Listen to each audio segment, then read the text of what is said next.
Hello students, welcome to EPG Pathshala. I am Dr. Priyanka Chandra, Assistant Curator in Bharat Kala Bhavan, situated in the campus of Banaras Hindu University. Today we are going to talk on modules Women in Modern India, Modern Indian Paintings under the paper Women, Theatre and Fine Arts. So after studying this module, you will be able to understand women in modern painting and also to know women as a painter. And this module will also help to get some knowledge about how women got painted by modern painters and who are the women painters who painted their feelings on canvas. The present module deals with those modern paintings which depicts women in different aspects as well as about the women who painted their imaginations through canvas and made some landmark which has no parallel at all. The modern Indian art movement in Indian painting is considered to have begun in Calcutta in the late 19th century. The old tradition of painting had more or less died out in Bengal and new school of art were started by the Britishers. Initially, protagonists of Indian art such as Raja Ravi Verma drew on Western tradition and techniques including oil paint and easel painting. A reaction of the Western influence led to a revival in primitivism called as Bengal School of Art, which drew from the rich cultural heritage of India. It was succeeded by the Shantiniketan school, led by Rabindranath Tagore, harking back to idyllic rural folk and rural life.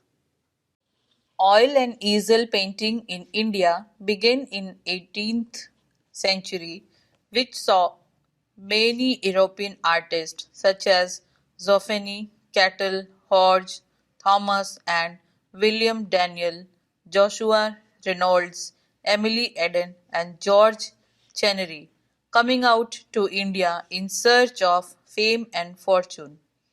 The court of the princely state of India were an important draw for European artists due to their patronage of the visual and performing art and also their need for European style of portraits. The merchants of the East India Company also provide a large market for native art. A distinct genre developed of watercolor painting on paper and mica in the latter half of the 18th century, depicting scenes of everyday life, regalia of princely court, and native festivities and rituals, referred to as the company style or Patna style. It flourished at first in Murshidabad and spread to other cities of British suzerainty. The style is considered by authorities to be of hybrid style and undistinguished quality. Post 1857, the John Griffith and John Lockwood Kipling came out of India together. Griffith going to be the head of the Sir J. School of Art and being considered as one of the finest Victorian painter to come to India, and Kipling went to head both the J. School of Art and the Mayo School of Art established in Lahore in 1878. The Enlightenment 18th century attitude shown by the earlier generation of British towards Indian history, monuments, literature, culture, and art took a turn away in the mid 19th century. Previous manifestations of Indian art were brushed away as being dead and the stuff of museums. From the official British perspectives, India had no living art. To propagate Western values in art education and the colonial agenda, the British established art schools in Kolkata and Madras in 1854 and in Bombay in 1857. Raja Ravi Verma was a remarkable self-taught Indian painter from the princely state of Travancore. His exposure in the West came when he won the first prize in the Vienna Art Exhibition in 1873. Verma's paintings were also sent to the World Columbian Expositions held in Chicago in 1893, and his work was awarded 2 gold medals. He is considered the first of the modernists and along with Amrita Shergill, the main exponents of Western techniques to develop a new aesthetics in the subjective interpretation of Indian culture with promise of maturity in the medium of oil and the reality paradigms of the mirror window format of easel painting.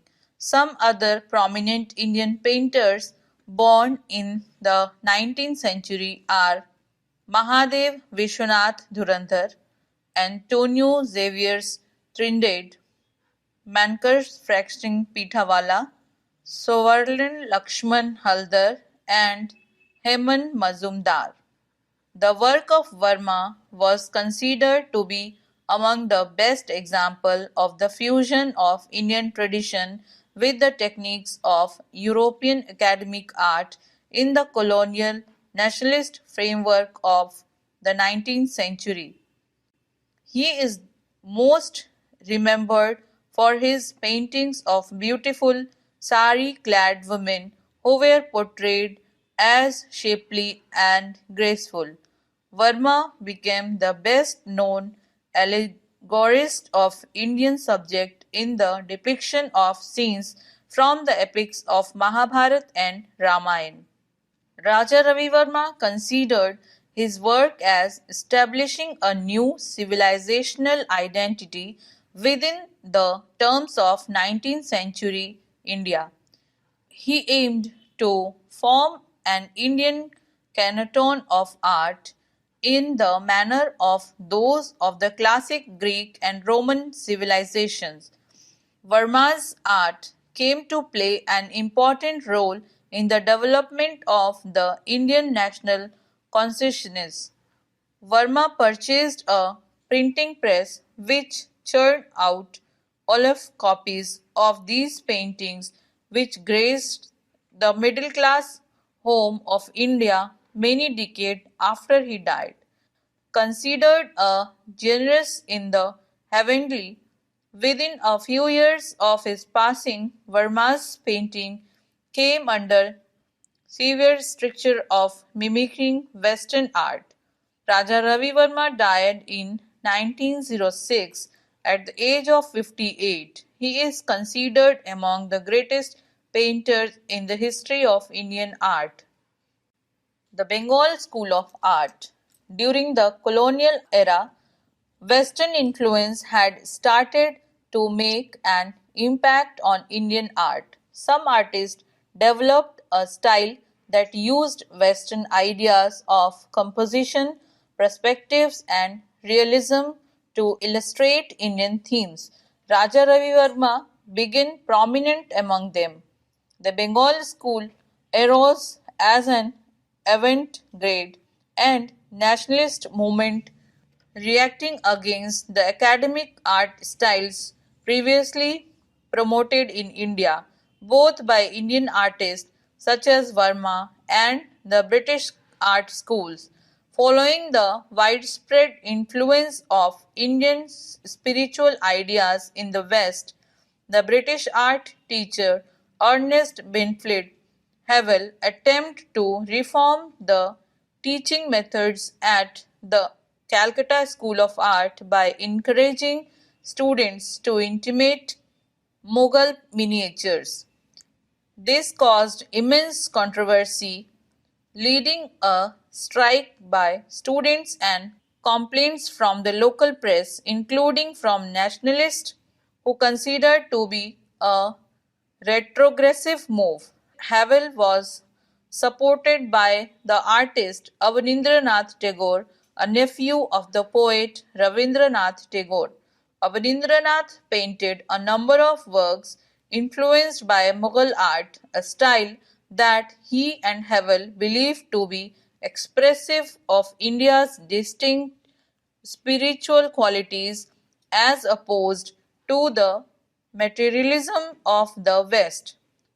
His best known painting, Bharat Mata, depicted a young woman portrayed with four arms in the manner of Hindu deities, holding objects symbolic of India's national aspirations. The other prominent figure of Bengal School of Art were Gaganendranath Tagore, Avanindranath's elder brother, Jamini Roy, Mukul De, Manishi De, and Ram Kinkar Baij, who is more famous as the pioneer of modern Indian sculpture. Another important figure of this era was Chitraprasad Bhattacharya, who rejected the classicism of the Bengal school and its spiritual preoccupations. His book Hungry Bengal, a tour through Midnapur district, included many sketches of the Bengal feminine drawn from life, as well as documentation of the person depicted. The book was immediately banned by the British and 5,000 copies were seized and destroyed. Only one copy was hidden by Chitraprasad's family and is now on the possession of Delhi Art Gallery. During the opening years of the 20th century, Avanindranath developed linked with Japanese cultural figures such as the art historian Okokura Okazo and the painter Yokomiya Taikan as part of a globalized modernist initiative with pan Asian tendencies. Those associated with this Indo Far Eastern model included Nandalal Bose, Bennett Bihari Mukherjee, Vinayak Shivaram Masoji, B.C. Sanyal, Behor Ram Manohar Sinha, and subsequently their students A. Ramchandran, Tanyun Chameli, and a few others.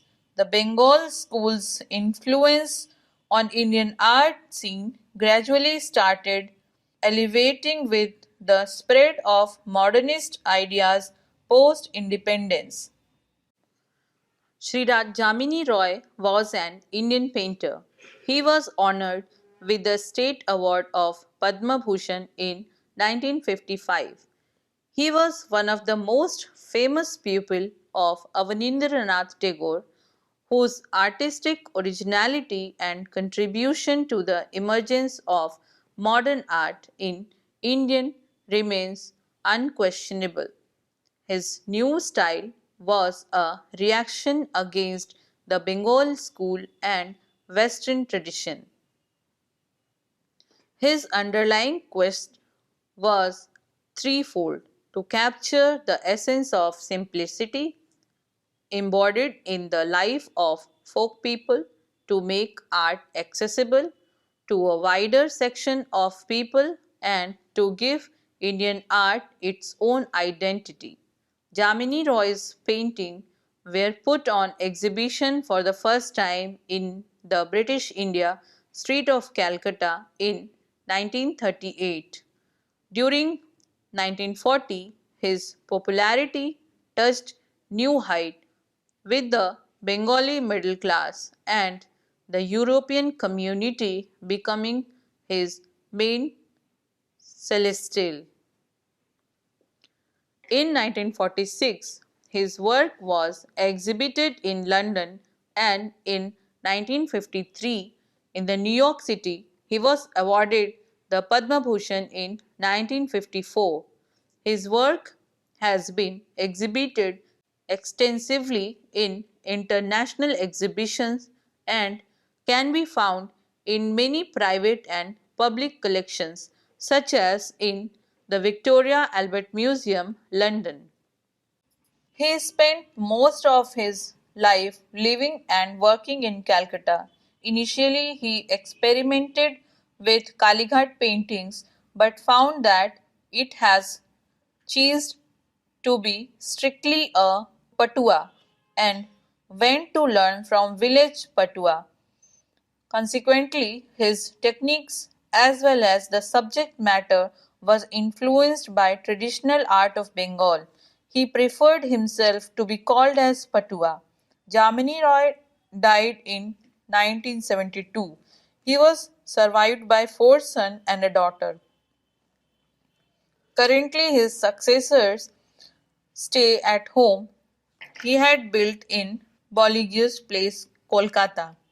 His works can be found in various galleries across the globe as well as in his home. It is evident that his followers and successors copied many of his works with a minor variations intentional and unintentional. So, the basic problem lies within the identification of the originality of his work. Famous work of Jamini Roy are Cat Plus, Cat Sharing a Pound, Gopis, Krishna and Balram, Krishna and Radha, Dancing Krishna with Gopis in a boat, Makara Queen on Tiger, Ravan, Sita and Jatayu, Santhal Boy and Drum, Seated Woman in a Sari, Warrior King, Mother and Child, Three Sister, Surprise, etc. India has produced female painters who have displayed their talent worldwide, hence bringing a change in the acceptance of women in the field of art and culture. Their journey might not have been a cakewalk, but their areas of work and expertise have showered them with popularity and respect. We have come up with a list of such prominent female painters who have inspired all with their influential paintings. Let us know them more closely here. Amrita Shergill was an eminent Indian painter born to Punjabi Sikh father and a Hungarian Jewish mother, sometimes known as India's Farida Kahlo, and today is considered an important women painter of 20th century India, whose legacy stands at par with that of the masters of Bengal Renaissance. She is also the most expensive woman painter of India. Karl Khandelwal, an art collector and critic, encouraged her to pursue her passion of discovering her Indian root. She was greatly impressed and influenced by the Mughal and Pahari school of painting and the cave paintings of Ajanta. Later in 1937, she toured South India and produced the famous South Indian trilogy of paintings Bride's Toilet, Brahmacharis and South Indian villagers going to market. Following her visit to Ajanta caves, when she made a conscious attempt to return to classical Indian art, these paintings reveal her passionate sense of color and following her visit, an equally passionate empathy for her Indian subjects who are often depicted in their poverty and despair. By now, the transformation of her work was complete and she had found her artistic mission, which was, according to her, to express the life of Indian people through her canvas. While the Sarai, Shergill wrote to a friend thus, I can only paint in India. Europe belongs to Picasso, Matisse, Braque. India belongs only to me. Her stay in India marks the beginning of a new phase of her artistic development, one that was distinct from European phase of the interviewer years, when her work showed an engagement with the works of Hungarian painters, especially in Nagabayana school of painting. We can see a painting made by Amrita Shergill titled Young Girl. You can see two young girls are shown seated and they are chatting with each other. The way she is sitting, it appears that they belongs to a high class family. The cloth they are wearing and the chatting, the talk they are having with each other. So there is a painting, South Indian Villages Going to Market, painted by Amrita Shergill. So it was during her stay at Saraya that she painted the village scene in the ladies' enclosures and siesta, all of which portray the leisurely rhythm of life in rural India. Siesta and in the ladies' enclosures reflect her experimentation with the miniature school of painting, while village scene reflects influences of the Pahari school of painting. Although acclaimed by art critics, Karl Khandelwal in Bombay and Charles Fabry in Lahore as the greatest painter of the century, Amrita's painting found new buyers. She travels across India with her paintings, but the Nawab Salar Jung of Hyderabad returned them and the Maharaja of Mysore chose Raja Ravi Verma paintings over hers. The Government of India has declared her works as a national art treasure, and most of them are housed in the National Gallery of Modern Art in New Delhi. The postage stamp depicting her painting, Hill Women, was released in 1978 by Indian Post, and the Amrita Shergill Marg is a road in Lutyens, Delhi, named after her. In 2006, her painting Village Scene sold for 6.9 crores at the auction in New Delhi, which was at the time of highest amount ever paid for a painting in India. Anjali Ella Menon. She is India's leading artist whose work is part of several painting collections all over the world. She is a renowned muralist and has experience with sculptures as well. Her work Yatra was recently acquired by the Art Museum of San Francisco. She was awarded the Padma Shri Award in the year 2000. Her popular works includes Kalpana, Devyani, Mariam, and Mutations, and much more. Arpita Singh, born in the year 1937, she is a contemporary painter known for depicting women's perspectives through her work. She is a figurative artist whose canvas is dominated with vibrant pink and flamboyant blue color. Her paintings, Wish Dream, was sold for a whopping 9.6 crores in 2010 auction. She was awarded the prestigious Padma Bhushan in 2011. Reema Bansal is another young artist born in 1986, started painting at the tender age of 3. Support from her family and teachers motivated her to pursue her interest further. Despite her disease, which results in weakening of hands and arms, She has continued her passion of painting. She has received scholars for her work and has won many competitions for her impressive paintings. Another artist, Jayashree Burman, born in Kolkata, is a contemporary Indian artist whose works are mainly in watercolor, depicting the vast tradition of Hindu mythology and women centric issues. She trained from the illustrious Monsieur Sis in print marketing and come from a family of eminent artists.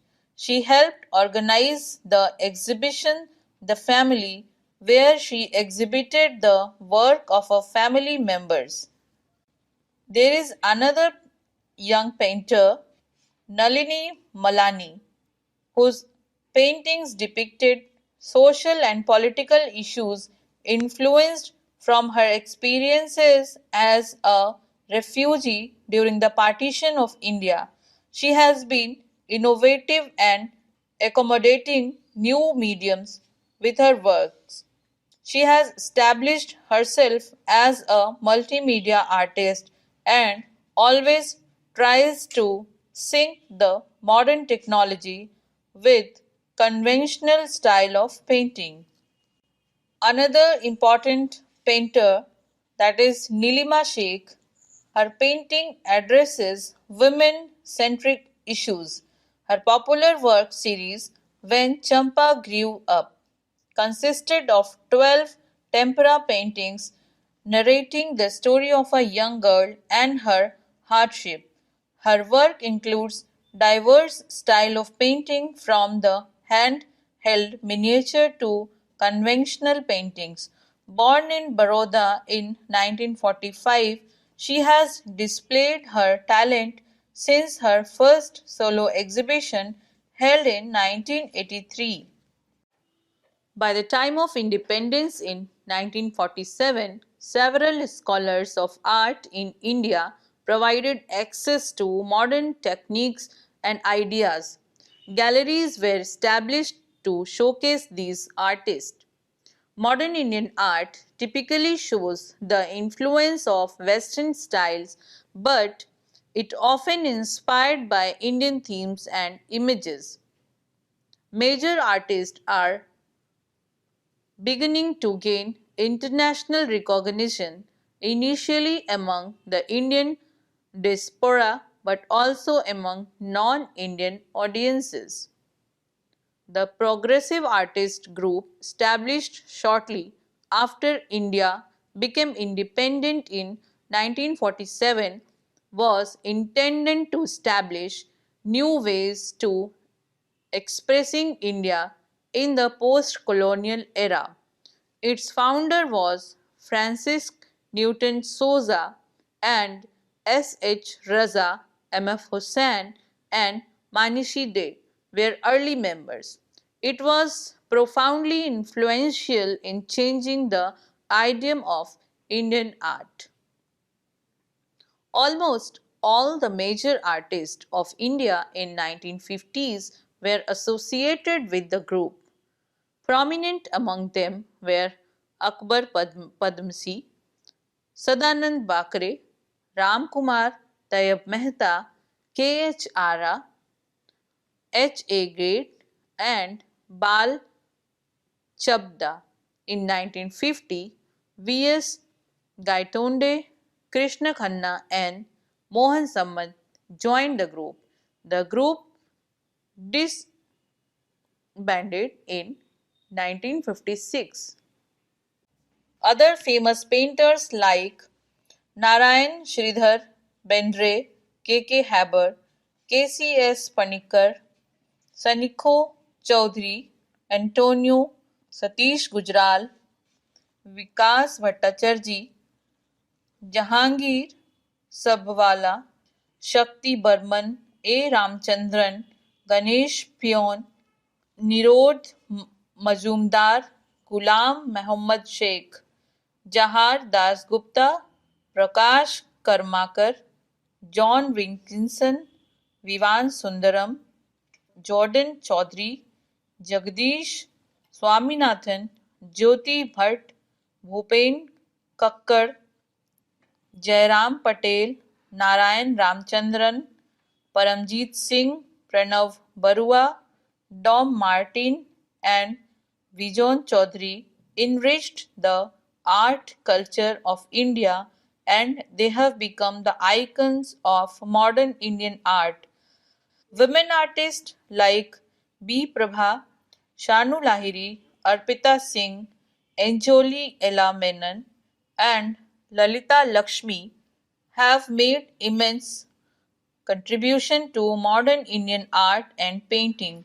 Art historians like Professor Rai Anand Krishna have also referred to those work of modern artists that reflects Indian ethos. Some of the acclaimed contemporary Indian artists include Nagaswamy Ramchandran, Jitish Kalakat, Atul Dudhia, and Geeta Vaidhera, who has had a claim in translating complex Indian spiritual themes onto canvas like Sufi thought, the Upanishad and Bhagavad Gita. Indian art got a boost with the economic liberalization of the country since 1990s. Artists from various fields now started bringing in varied style of work. Post liberalization Indian artworks not only within the confines of academic tradition but also outside it. Artists have introduced new concepts which have hetero not been seen in Indian art. Deva-Jyoti Rai has introduced a new genre of art called pseudo-realism. Pseudo-realistic art is an original art style that has been developed entirely on the Indian soul. Pseudo-realism takes into account the Indian concepts of abstraction and uses it to transform regular senses to Indian life into fantastic images. So, students, let's now summarize what we have learned in this module.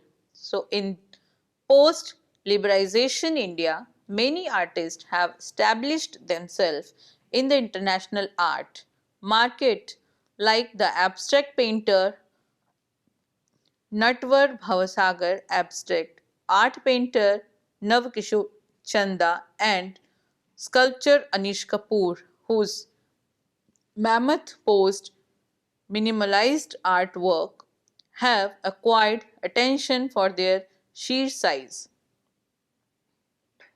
Many art housed in the galleries have also opened in USA and Europe to showcase Indian artworks. Art scholars such as C. Shivaramurthy, Anand Krishna, R. Shivakumar, and Geeta Kapoor have taken Indian art to a global platform. Thank you.